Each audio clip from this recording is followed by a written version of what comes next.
I'm your host, Welcome to 23. You're joining me for Desire Decorum, Book 3, Chapter 15, With This Ring. Early on the morning of your wedding day, you stand there with a mirror as Miss Dally, Briar, and Miss Parsons fuss about you. They brush rouge over your cheeks and refill your tea before it's even half empty. I cannot believe this day has finally arrived. Though no small effort on your part, which is why you've earned this right to be treated like a princess. There isn't a soul alive who deserves it more. It's a happy day indeed. It will be happier still once you put on your dress, Countess Bella. As Miss Dally moves to the wardrobe, Pugsley rises from his position at your feet and follows her. Sniffing at her heels, Bambi raises her head with interest. Oh, you're still adorable. We never got anything for Bambi, though. Shoo, you sweet, bothersome creature. There is work to do. Pugsley, come sit with Bambi and leave Miss Dally alone. He bounds merrily back over to you, settling in beside Bambi, and you bend down to give them both a scratch behind the ear. It seems like everyone is so cheerful today. Miss Dally waves you over to her side, then retrieves the lustrous bundle of silken fabric and fine lace from the wardrobe. She, Briar, and Miss Parsons help you into it with care. How does it look? It is absolutely marvelous. Mama, I am still astounded by the delicate beadwork you've been practicing. Indeed, Miss Dally, your talents with the sewing needle are beyond compare. It had to be perfect for our dear Bella. Bella, you're even more beautiful than the Princess Charlotte, and her wedding was the height of fashion and refinement. Well, I feel quite wonderful already, and we haven't even finished yet. Speaking of which, allow me to put the finishing touches on your hair. Perhaps you can refill her tea in the meantime, Miss Parsons. I'll be back momentarily. Briar ushers you to sit before the vanity and then begins smoothing the few errant strands at your hairline. I must know, do you feel any different now that it is your wedding day and you are officially a bride? I feel ready to be Mistress Sinclair's wife, certain that something terrible is going to happen, excited for the wedding night, ready to be his wife. I've been waiting this day for what feels like my entire life. I'm ecstatic that it's finally here.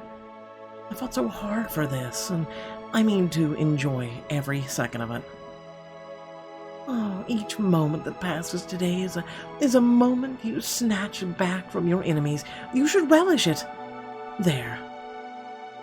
She places one final pin just behind your ear as Miss Parsons returns with your tea. Miss Dally scrutinizes Briar's work for a moment. I could not have done it better myself. Truly, Mama, thank you. I believe that means you are ready for these. She opens the velvet-covered case containing the crown jewels and takes great care to adorn them with you. I am still awestruck that the Queen Charlotte is allowing me to wear them. Her Majesty has bestowed an incredible honor upon you. If you'll move aside, it is time for the veil. Miss Dally deftly fastens the gauzy material to your freshly coiffed hair, draping the lace trim elegantly about your shoulders. Now you look like a proper bride. It truly is all coming together, isn't it? Your three attendants stand back to admire you. There is one thing missing now, for I have a final surprise. Whatever else could there possibly be? You've already spoiled me so. She takes a box out of her trunk and opens it, revealing a tiara laden with sapphires, diamonds, and pearls. Mama, where did you get that thing like that? It must be worth more than your cottage. It belongs to Countess Bella's mother. She wore it during her last performance at James Opera, and it took with her when she left. It is stunning. She said that it was a keepsake of her time there, and of the brief months she had with her love. Mama never told me. I think she wanted to save it for your wedding day. In her absence, I've been struggling to keep it a secret all this time. Each item I have made for you was created with this tiara in mind. It is the final piece of the perfect bridal ensemble, if I may be so bold. Add something borrowed to your ensemble to enhance your wedding wardrobe. Remember, the more items you collect, the more exclusive scenes you earn. It's your mother's crown, Pixelberry. It's your deceased mother's crown. Do you guys, like, know bounds of depravity? Seriously. It really astounds me Pixelberry's like this. No other app in the world is like this. I cannot express to you enough how much this means to me, Miss Dally. Mama, how did you keep this a secret for so long? I wouldn't have been able to contain it. Which is why I didn't tell you either. It was worth it to see the joy on Countess Bella's beautiful face in this moment. Yay, you completed your wedding wardrobe. All for the cost of like 90 million diamonds. This means I am officially ready to walk down the aisle. You most certainly look the part. Mr. Sinclair will absolutely swoon when he sees you. You look even more resplendent than I ever could have guessed when I first set you out to make your wedding dress.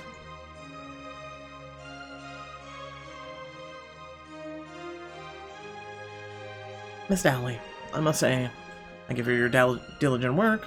You have become a second mother to me. You have become a second mother to me. You take her hand in both of yours. I thought it would feel hollow to plan a wedding without my mother. But you have offered me such warmth and support because of you. It has been a joyous process.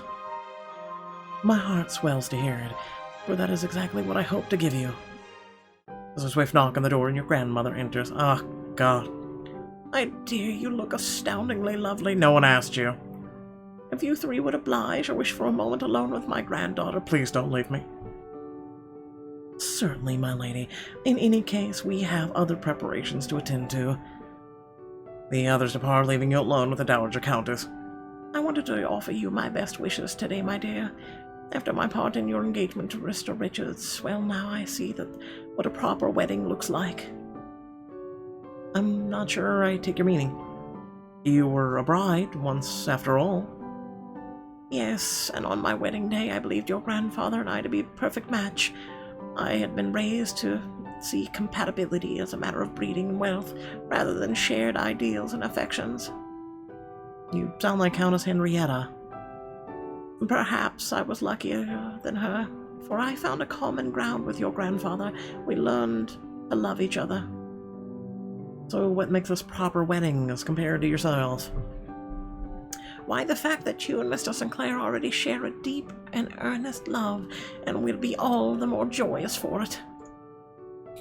Lady Grandmother, do you not regret who he's marrying? I don't need or want your approval.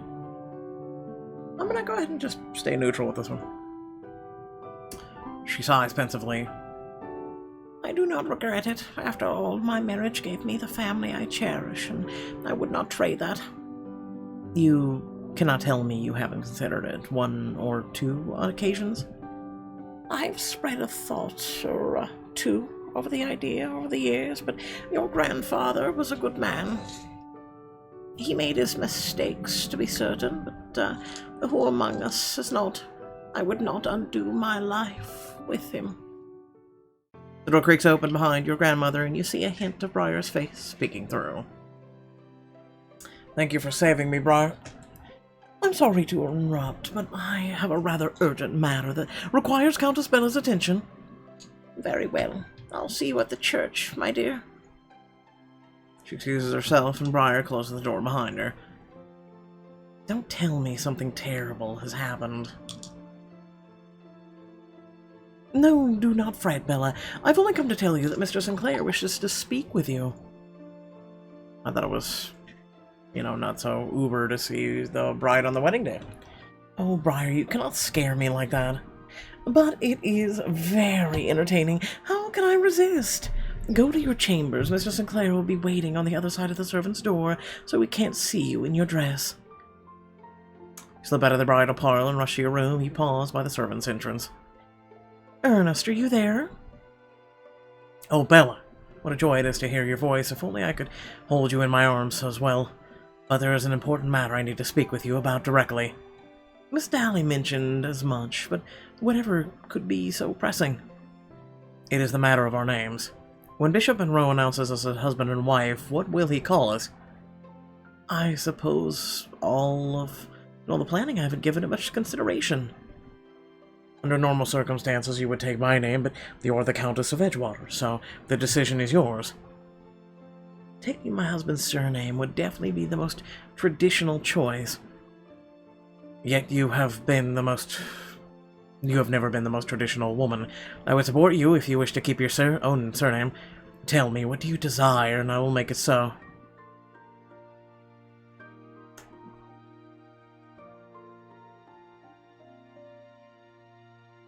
I don't care. Like, it's never been a big thing for me. Take your name. By the end of this day, I will be Countess Bella Sinclair of Edgewater. I wouldn't want it to be any other way. I will inform Bishop Monroe. A moment passes and you hear no movement on the other side of the door. Ernest? I'm still here. It's like that this moment with you is the most calm I felt all morning. Are you nervous? You must tell me if you are. I must admit I am feeling a bit ill at ease. Oh no, it isn't. Are you having doubts about me, about us? No, nothing of the sort. I'm beyond certain of my love for you and my desire to marry you. It's just... No, I do not wish to burden you. Your troubles aren't a burden to me. I will soon be your wife, and it is my duty to help you shoulder them. Please, tell me what bothers you. It's only that... What if something goes awry? It seems like most things in my life tend to do as of late.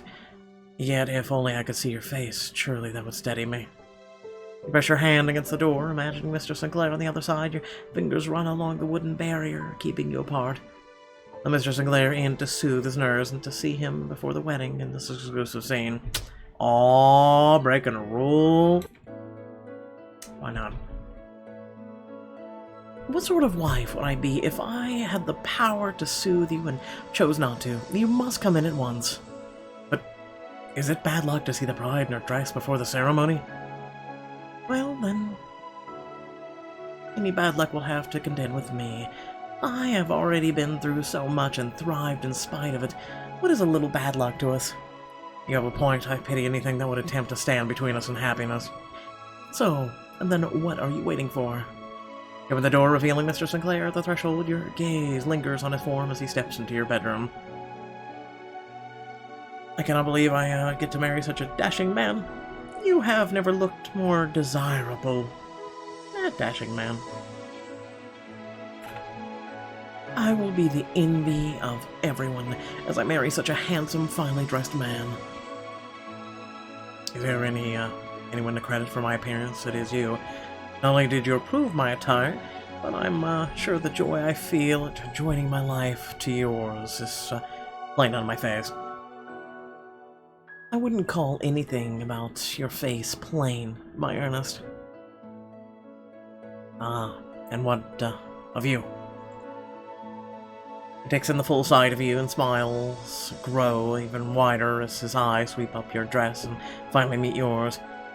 I am the most fortunate person in this world to get to spend the rest of my life with someone as beautiful and elegant as you. After the wedding, we will be together for eternity. Mrs. Sinclair's smile falters. I hope more than anything that you are right, but I'm afraid that we will not see our eternity together. Perish the thought. It may not be rational, but my mind keeps returning to the idea that you might not be mine by day's end. Then tell me precisely what calamity you imagine, so I can set your mind at ease. Lets out a heavy sigh, casting his gaze to the ground. I'm no stranger to tragedy, as you well know. Marriage in particular has been a source of great strife in my past. You're worried that I will share a similar fate to Rose Lynn. I care so much more deeply for you than I ever did for her. If anything happened to you... I'm not sure I could survive it. Recent history has not been so kind. Stroke Mr. Sinclair's cheek, gently directing him to meet your eyes. Listen to me. I promise you that everything will be wonderful. Should the worst happen, we will still be married at the end of the day. We are going to grow old together. I cannot predict the future, but I will move heaven and earth if necessary to remain by your side. And I have a habit of getting what I want. The evidence tends to agree with you on that point. Don't spare another thought for these concerns, my love. I will do my best not to. If I find myself thinking of them, I will shift my attention to your words instead.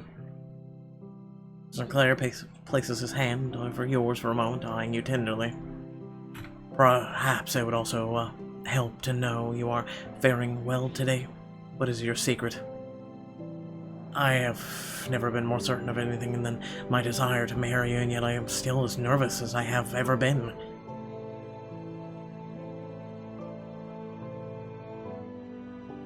Because I have you.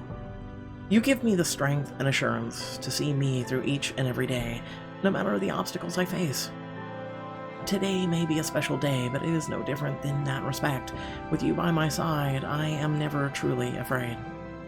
Mr. Sinclair pulls you into his arms, wrapping you in a tight embrace. You lean your head against his shoulder. I feel just the same. It's why I knew that only seeing you could truly calm me. It is remarkable how merely being near you can cheer me up so. The fact is of a benefit to us both.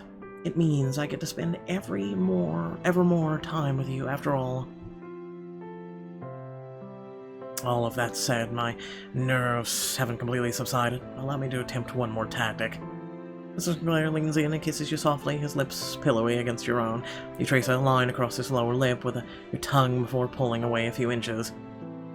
Ernest, no more of that until I say I will. You're right, we must practice for tonight.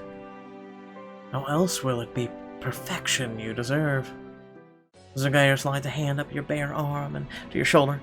Finally alighting just beneath your chin, he guides his lips to greet him, and a pleasurable tingle ripples down your spine. You wrap your hand around the back of his neck, urging him ever closer. Your eyes flutter shut as you focus all of your attention on the feel of his body pressed tight against yours. Ernest, I love it when you say my name. I will love it even more tonight when you moan it, when you scream it. Oh my! He tangles his fingers beneath the hair at the base of your neck with one hand while the other begins to explore the curative of your chest. Tell me what you wish to do with me tonight. I wish to kiss you with a fervor you have never yet seen. Sinclair leans in as though to kiss you, but instead of his lips greeting yours, you feel his teeth grip your lower lip and gently tug. To demonstrate my hunger for your body with my every touch. He holds his hand over your chest, his skin so close to yours you can nearly feel him. To cease only when every inch of you is alight with passion that rivals my own. He presses a delicate kiss to your forehead, your chin. You lean in for a kiss on the lips, but he pulls away. Oh, what then? Well, then I will find the places that bring you the most pleasure, and I will continue until you can think of nothing but my touch. Yes, Ernest. I should pull his hair, whisper in his ear. You press a line of kisses from Mr. Sinclair's collarbone to his ear, and then whisper, all of my thoughts are of you and our wedding night.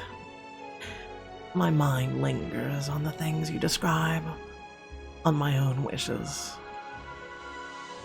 You need not wish, for I will give myself over to you utterly. You're interrupted by a gentle knocking by the servant's entrance, followed by Briar's voice. Curse you, Briar! I hope I'm not interrupting anything too intimate, but people are beginning to notice Mr. Sinclair's absence. Oh, alas. I had best be seen before you depart. It seems our time together is cut short. For the final time, ever. Calm Mr. Sinclair's nerves before your wedding. Now isn't that the lovely thought? Mr. Sinclair bows down to press his lips to the back of your hand, then opens up the servant's door and slips past Briar. Briar, I may need some assistance in fixing my hair. Oh, come here. She adjusts a few pins and smooths the tresses around your face. There, good as new. We'd best be off then. Your carriage awaits, my lady. You and Briar make your way outside of the carriage, and you take your seats as soon as the carriage shudders into motion, leaving your manor in the dust behind you.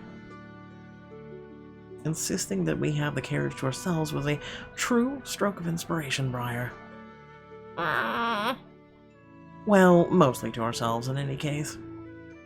I thought as much. The bride needs a moment to breathe before heading down the aisle, after all. Pugsley snuggles against your side and sighs contentedly. I can hardly believe how dapper Pugsley looks. He is sure to charm all he meets in his miniature suit. I think he finds it undignified. Mammy nibbles at the edges of Pugsley's jacket, letting out a gleeful trill. Mammy, on the other hand, seems rather fond of it. I am inclined towards her side of the matter. Gaze out of the carriage window, taking in the English countryside as it flies past. How very different today feels compared to the morning of your last wedding. And with it comes different concerns. Rather than worrying about stopping a treason plot, I worry that Mr. Sinclair will have to regrets with that little trip going down the aisle. Mr. Sinclair is the last thing you need to fear. You are the very air he breathes, Bella. Of course you are right. He has never given me a single reason to doubt his devotion. Precisely. Focus on the positives. What is the first thing you will do with Mr. Sinclair when you return home after the wedding? You really are asking that question? I will collapse onto the bed, kiss Mr. Sinclair wherever and whenever I please, get started on a family, ah ha ha ha, kiss him. I cannot wait to be freed from the chains of courtship, where I can hardly be seen touching my betrothed. Even in your own home. Edgewater is mine, Mr. Sinclair is mine, and no one will be able to tell me that affection is improper. I will miss helping you two sneak around, but I am happy you won't have to. The carriage slows to a halt before the church, and the coachman opens the door to you. As you descend the steps, your eyes flit to the graveyard just to the side of the chapel. I'm going to take a moment alone before I go in. Will you make my excuses? Whatever you require today, Bella. You slip away and quickly find your father's grave among the varied headstones. Good morning, Father. I miss you so. If you only could be here beside me today.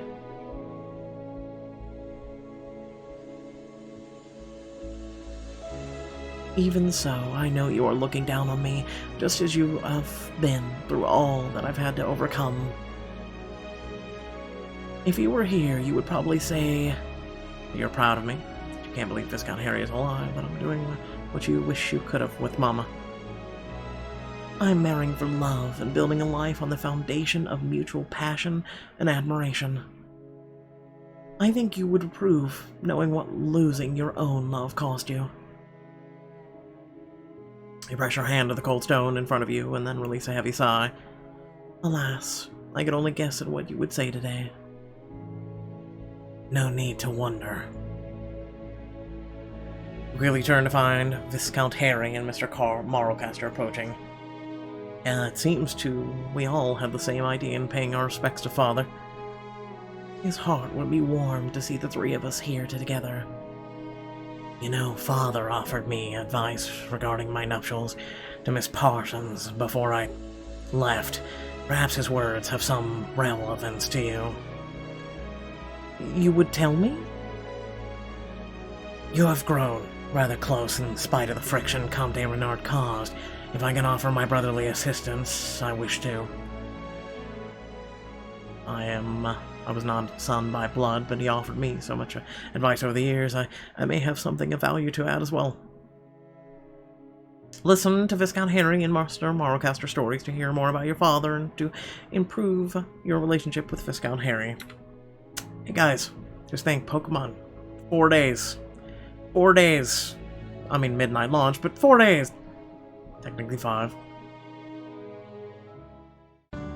Miss Parsons hasn't told me much of your engagement. If there is any wisdom I can glean from hearing it, especially from Father, I wish to know. I am not surprised that she has said so little. For a long time, there was very little to say.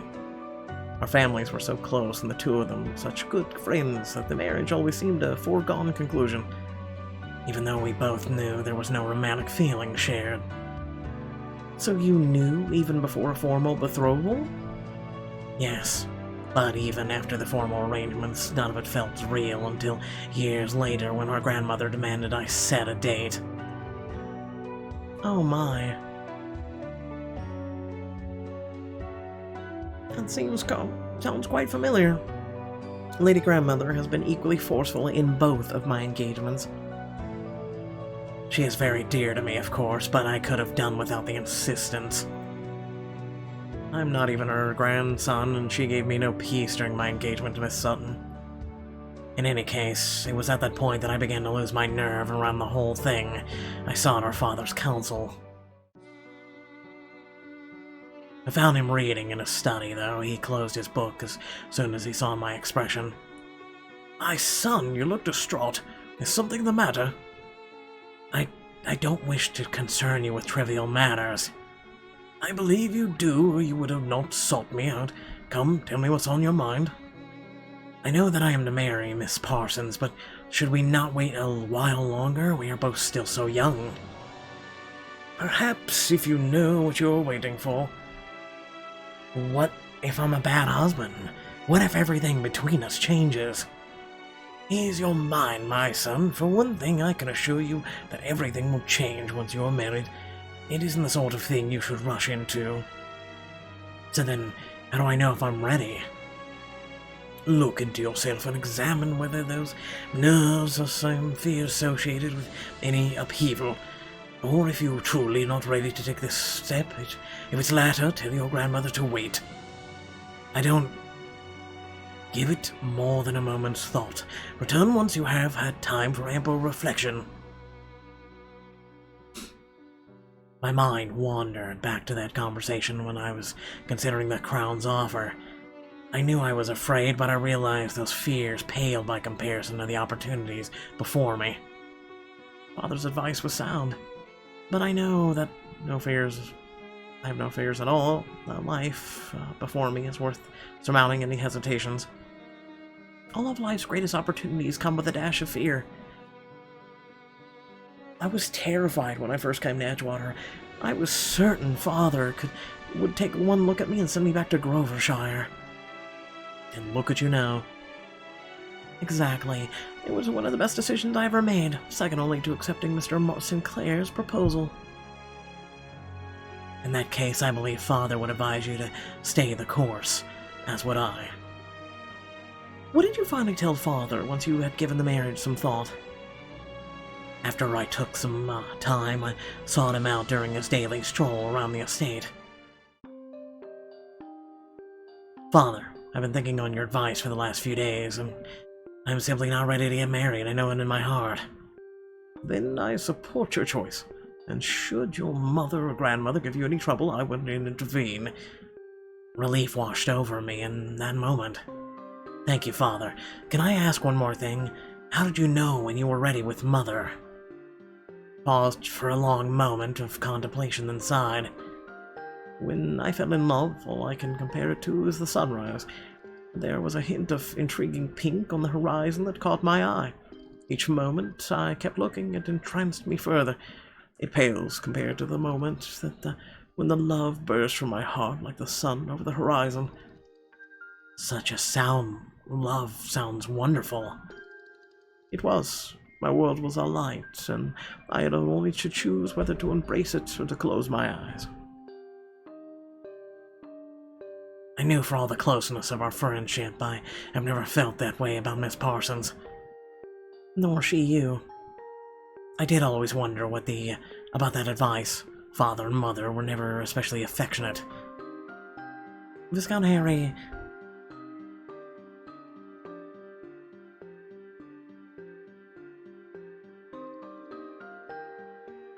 Father may have been speaking of his love for you.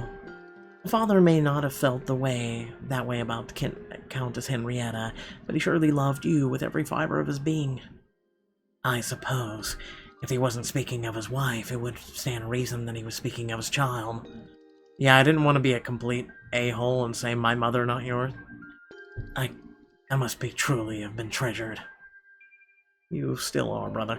Father is still looking down on all of us. You cast your eyes towards the ground, fiddling with the fabric of your skirts. Father knew of my affections for my beloved, but he was not here to witness my engagement. He never saw that I will live out the rest of my days with my true love. Nothing would make him happier than knowing that. And that is a fact to which I can attest, my lady. The day we left for London season, my mother had me seek out Father to plead with him once more about making me his heir. I found him in the stables, per usual. He was saying farewell to the horses that would accompany us to London. Godspeed on your journey, Ganymede. Rewards await you upon your return. Father, I wish to inquire once more, again regarding that his mother told me to... take a breath, Edmund. Of course. I wish to inquire once again if you would reconsider your will. Unless you wish to force your only daughter into that will, surely be a loveless marriage for the sake of overlooking. I struggled to remember exactly what my mother told me to say. For the sake of overlooking a better-suited, well-bred heir. But it would not be a loveless marriage, so long as you aid your sister and ensure she finds a match here in London. But Father, Mother would never allow it. Do you truly wish to inherit Edgewater and play your mother's pawn forever? If not, you will help Lady Bella and I suspect gain a fierce ally in the process. He was correct on that last point. Indeed, it was those words from Father along with your encouragement that helped me see that I did not wish to fight for Edgewater. They also demonstrate how much he cared about you finding true love. Mr. Marlecaster, Father looked at me in ways I did not realize. Could not I give him the task to anyone better? Your aid and support were critical to know that I had an ally in the family when it seemed everyone else was against me. I know not what I would have done without you. You would have come out all right. I, on the other hand, may not have been so fortunate. Whether these stories of Father have given you helpful advice or not, I know one thing. Father would be wishing for nothing more than to be by your side and witness your blissful wedding day. Yes, he would be the greatest advocate today, and overjoyed to see you embarking on a life with your love, Mr. Sinclair.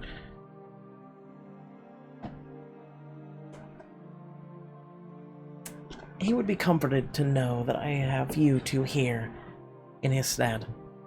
No matter what else has occurred between us, we are bound by common blood, and by the man we called Father. I hope in time that we will be bound by more than just that. I hope so. He would want you to take care of each other. He would want all three of his children to take care of each other. The church bell suddenly rings out throughout the graveyard. You listen to your brother's stories about Father. I did not realize how much time had passed. We'd better get inside. Place a hand on the top of your father's tombstone, and Viscount Henry and Mr. Marlecaster follow suit. You stay that way for a silent moment. As you pull your hand away, you see Viscount Henry's eyes fall to his own tombstone a few paces away. Will you have it removed? Your grave? I have not decided yet, but it's a pity that spot goes to waste. He turns back to the path towards the church, and you and Mr. Marlecaster follow. You soon find yourself before the door to the chapel. This is my spot. The organ is sure to begin presently. Brother, let us find Bishop Monroe and ensure that everything is ready. Of course, we will see you shortly, my lady. As they depart down the corridor, Miss Parsons rushes past them, holding a bundle of flowers in her hands. There you are! I brought your bouquet! He holds a bouquet out in front of you, its fragrance perfuming the air. Decorum bouquet. I like how they give you a button for accept. It is clear that you have put a great deal of thought into the message your bouquet would send today. It is so delicate and lovely. It truly expresses the depths of your devotion to your betrothed. Such is my hope. Bella, Mr. Sinclair is the luckiest man in the world to be sharing his life with you from this day forth. I am the lucky one, both to have him and to be a friend like you standing by my side. It is my privilege to stand up for you today, for you are the greatest friend I could have ever asked for. Your footsteps from the far end of the hallway and turn to see Countess Henrietta approaching. Oh, God. Ah, so here's the bride in all of her nuptial glory. I hope Mr. Sinclair hasn't changed his... You had best go inside, Countess Henrietta. Even you cannot ruin this day for me, so don't waste your efforts. Why, I never... I said go inside. She glowers at you momentarily before trudging into the chapel. As she disappears inside, Briar rushes out. Miss Parsons, come! We must take our places in the processional now! Briar, soon followed by Viscount Harry, who extends his arm towards you as he approaches. You slip your arm around his. Are you ready? I have never been more ready for anything in my life. If you do waver, I am quite accomplished in the art of disappearing, but this is your last chance. I am happy to know you would want to help me abscond, but I want nothing less in this moment. Your beloved is truly fortunate to have you, sister. Your attention is captured by the swell of organ music beyond the chapel doors. You throw your shoulders back, your face breaking into a smile in spite of yourself. Here we go. Chapel doors swing open, and dozens of faces turn to look as Briar and Miss Parsons begin the processional. Wait a few moments before taking your first step down the aisle. Pretty. There's so many people, all here to see me and Mr. Sinclair. It's too bad I'll never have this. Oh well. The whispers rise audibly as you pass each pew. You walk by Madame Rise sitting beside her Miss Parsons' family. Countess Bella is the most elegant bride, don't you think? If I were not mistaken, she's wearing the British crown jewels, and rather well, I might add. A few rows further down the aisle, you pass Madame LeMay and Mr. Danforth. Oh, but that is the prop from St. James' Opera. I might be rather angry with Miss Mary were it not so lovely on Countess Bella's head. Oh, Miss Mary's heart would swell with pride to see her, just like all of us from Grovershire. Your friends are grouped together towards the front of the chapel. They whisper words of encouragement as you walk by. You earn this, my lady. Relish each and every moment. You notice Miss Cordelia sitting beside Miss Sir Luke. Their hands rest on the pew between them, barely touching. Miss Cordelia whispers in Sir Luke's ear. They are a perfect couple. Do you not agree, Sir Luke? Pass in the first row and glance to either side. It's Queen Charlotte and Prince Regent. They really came. This is a lovely chapel. Would you say, George? Yes, perhaps I will speak to the Charlotte about having a baby's christening here. Finally, you reach the altar where Mr. Sinclair stands beside Bishop Monroe. Viscount Harry takes a seat in the first pew as your eyes sweep across Mr. Sinclair's form. Hello, leprechaun. Oh, lass, I'd be telling you right now, I'm not a leprechaun, but I'd be drinking some Irish whiskey later. Mr. Sinclair steps forward and carefully lifts the veil to reveal your face. He cups your cheeks in his hand for a moment. I have never witnessed anything more perfect, more pure than you in this moment. I am not certain anything will ever measure up. Ernest. His eyes fall to the bouquet in your hands, and he breaks into a smile. When we selected this bouquet, I had no idea how perfect it would look in your hands today.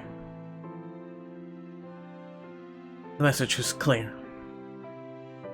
Our love is as pure and divine as the first rays of light that grace the earth's surface in the morning. that is exactly what I wished for you to know, that our hearts are connected by unshakable devotion. All who have laid eyes on these flowers are sure to see it.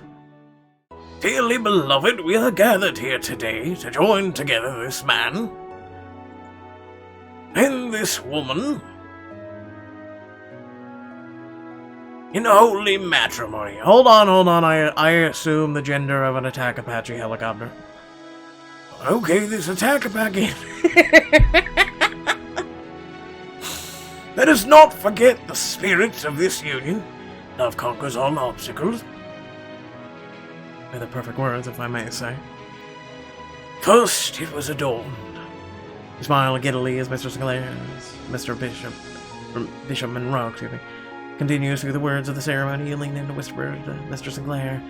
I feel as though if I have to hear these words again, I shall lose my mind. I don't know how Bishop Monroe can stand to say the same thing over and over again. In this case, I certainly don't mind. They have rather taken on a new meaning for me. Therefore, it can show just cause why they may not lawfully be joined together. Let him speak now, or forever hold his peace. I dare anyone to try. Oh, you should all know better to challenge Countess Bella by now. A ripple of laughter passes through the pews until Bishop Monroe holds up his hand to silence. I am led to believe that Mr. Sinclair has prepared a few remarks he wishes to share with you all and his bride. Mr. Sinclair reaches out and takes both of your hands in his. He traces gentle circles on your palms as he speaks. For all that I was born into a life of privilege, I faced more than my share of hardship and loss. I had hardened myself to the world of necessity, thinking it would protect me from further pain. But the walls I built up nearly kept me from finding you. Had you not chipped away at them with your smile and your wit and wonderfully maddening determination, I would have missed the most wonderful thing to ever happen to me, falling in love with you. You joined my heart to mine and made it whole again, and in doing so claimed it forevermore. I vow to protect yours in kind, and from this moment until my dying breath.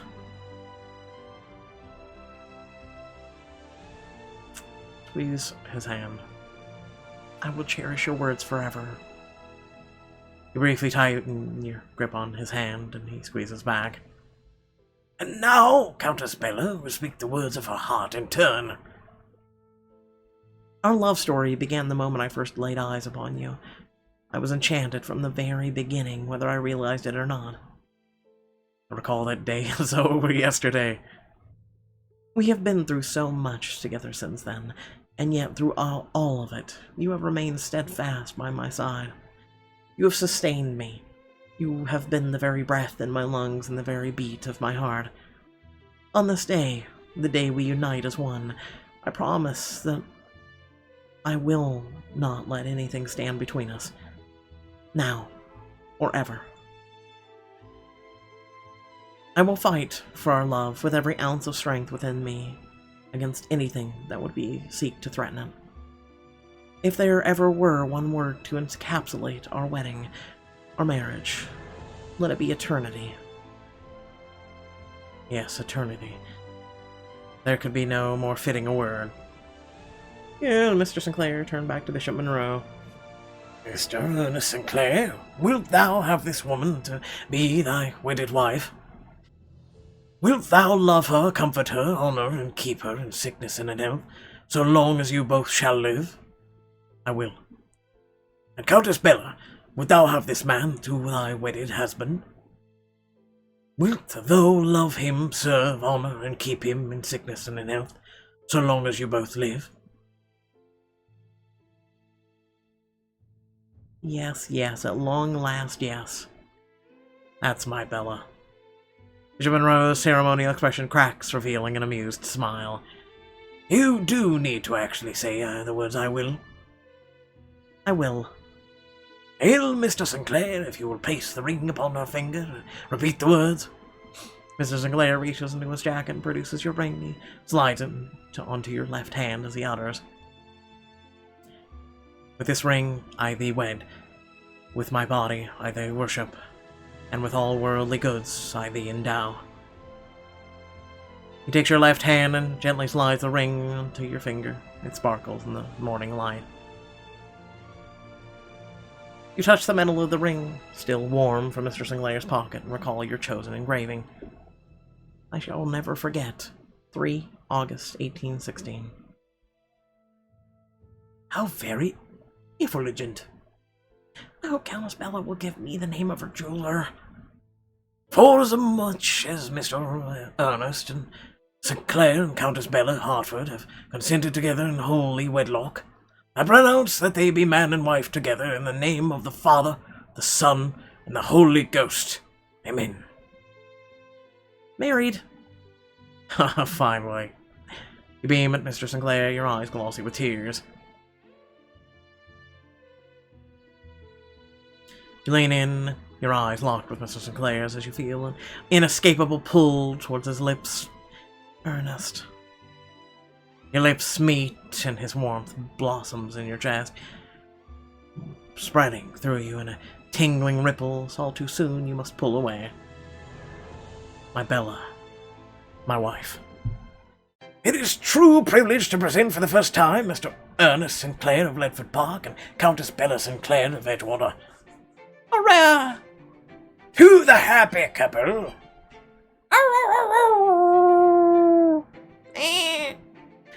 As your audience claps and cheers, your gaze remains only on Mr. Sinclair, who smiles lovingly back at you. At long, long last. You and Mr. Sinclair are married at last. Will you finally get your happily ever after and dance the night away, or will another obstacle appear on the horizon? Oh, God. I swear to God, if another thing appears on the f***ing horizon, I'm gonna f***ing beat the horizon into submission and darkness. Oh, okay. With that being said, I hope y'all did enjoy the video. Please remember to like, share, and subscribe. Head down the description below, links to social media, Discord, and a few links to support me and my content. It's very much appreciated. Please do so if you're not able to. If you're not able to hit that join button. If you're not able to, please support this channel, which for as little as just $1 or $2 here or there would make such a difference in my and my brother's lives. You don't understand how much it's needed.